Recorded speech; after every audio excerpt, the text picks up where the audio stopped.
I started practicing yoga when I returned from my first deployment to Iraq back in 2004. And I was just really stressed out and did not really know how to handle um, just kind of the stressful period of my life at the time.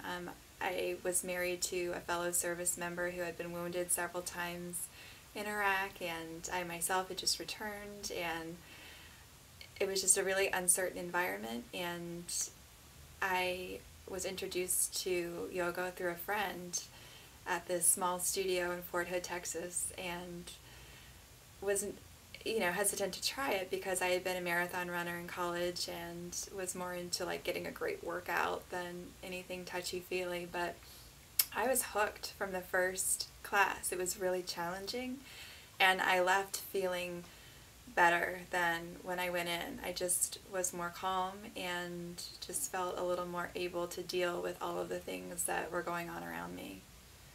And so I started practicing at that studio and on my own. I just bought a DVD.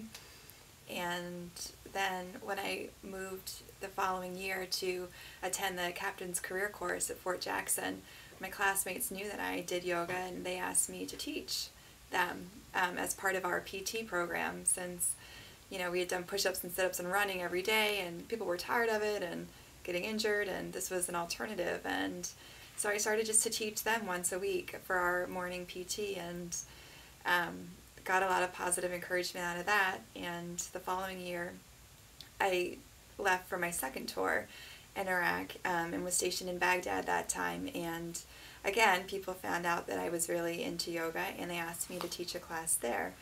So I started classes 3 times a week in Baghdad, outdoor classes, and we had people come from all over the camp, 7 different coalition countries, and people from all different services. And it was just kind of like the calm in the middle of the storm. Like, since it was outside, we were hit with indirect fire all the time, and there's, it's hot, and there was all these things going on around us. But that, I think the reason they kept coming, and they made it a point during their busy schedule to try to attend, a couple times a week, was because they got something out of it, because it helped them deal with the stress of the deployment so much better than if they didn't attend.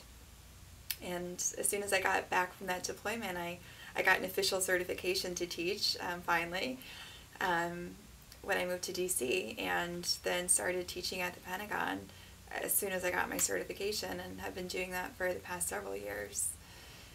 Again, teaching to service men and women from Army, Navy, Air Force, Marines, and their spouses, and DoD civilians and retirees, and it's been wonderful. I love it.